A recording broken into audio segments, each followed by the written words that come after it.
নমস্কার। আপনারা নিশ্চয়ই সুস্থ আছেন, ভালো আছেন।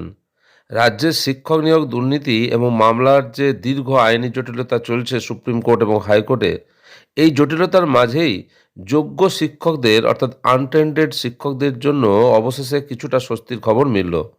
সুপ্রিম কোর্ট ২০১৬ সালের নিয়োগ প্রক্রিয়ায় যুক্ত নবম, দশম এবং একাদশ দ্বাদশ শ্রেণীর আনটেন্টেড বা যোগ্য শিক্ষকদের চাকরির মেয়াদ সংক্রান্ত এক অত্যন্ত গুরুত্বপূর্ণ নির্দেশিকা জারি করেছে।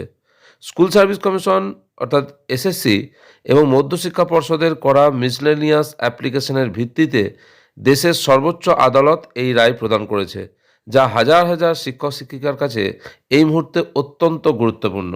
সুপ্রিম কোর্টের আগের নির্দেশ অনুযায়ী এই শিক্ষকদের অর্থাৎ আনটেন্টেড টিচারদের চাকরির মেয়াদ ৩১শে ডিসেম্বর ২০২৫ পর্যন্ত সীমাবদ্ধ ছিল।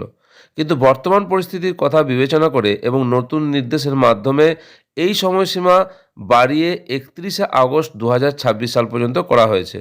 অর্থাৎ যোগ্য শিক্ষকরা এখনও প্রায় ৮ মাস অতিরিক্ত সময় পেলেন। আদালত চাকরির মেয়াদ বাড়ালেও এর সাথে একটি বিশেষ শর্ত বা ক্লজ জুড়ে দিয়েছে। এই সময়সীমা অনির্দিষ্টকালের জন্য নয়। বিচারপতিদের নির্দেশ অনুযায়ী যেটি আগে ঘটবে, হুইচ এভার ইজ আর্লিয়ার, ততদিন পর্যন্তই পুরনো চাকরি বহাল থাকবে। কী ঘটনার কথা বলা হয়েছে? যদি ৩১শে আগস্ট ২০২৬ এর আগেই নিয়োগ প্রক্রিয়া সম্পন্ন হয়, তবে যে তারিখে অ্যাপয়েন্টমেন্ট লেটার তুলে দেওয়া হবে সেই দিনই পুরনো চাকরির মেয়াদ শেষ হবে এবং তারপর তাদের নতুন প্রক্রিয়ার মাধ্যমেই চাকরিতে আসতে হবে।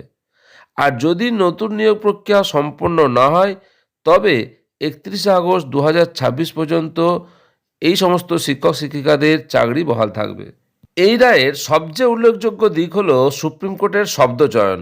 এই প্রথমবার দেশের শীর্ষ আদালত তাদের লিখিত অর্ডারে স্পষ্টভাবে আনটেন্টেড টিচার্স শব্দটি ব্যবহার করলো। এর অর্থ হলো আদালত স্বীকার করে নিল যে যারা ৩১শে ডিসেম্বর পর্যন্ত কর্মরত ছিলেন এবং যাদের নিয়োগে কোনো দুর্নীতির দাগ নেই, তারা আইনত বৈধ এবং যোগ্য। এতদিন ধরে চলা আইনি লড়াইয়ে যোগ্য প্রার্থীদের জন্য এটি একটা বিরাট নৈতিক এবং আইনি জয় হিসাবে দেখছেন বিশেষজ্ঞরা। আইনি বিশেষজ্ঞদের মতে এটি একটি সাময়িক স্বস্তি বা টেম্পোরারি রিলিফ, কোনো স্থায়ী সমাধান নয়। শিক্ষকদের এবং শিক্ষিকাদের ভবিষ্যতে চাকরি বজায় রাখতে হলে নতুন সিলেকশন প্রসেস বা নিয়োগ প্রক্রিয়ায় অংশগ্রহণ করতেই হবে। সেখানে তাদের যোগ্যতা প্রমাণ করে কাট অফ নাম্বারের ভিত্তিতে মেধা তালিকায় স্থান পেতে হবে। যদি কেউ নতুন পরীক্ষায় উত্তীর্ণ হতে না পারেন, তবে ৩১শে আগস্ট ২০২৬ বা তার আগে নিয়োগ শেষ হওয়ার দিনই তাদের চাকরি জীবনের ইতি ঘটতে পারে। শুনানিকালে জমা পড়া বেশ কিছু মিসলেনিয়াস অ্যাপ্লিকেশনকে ত্রুটিপূর্ণ বা ডিফেক্টিভ আখ্যা দিয়ে খারিজ করে দিয়েছেন বিচারপতিরা।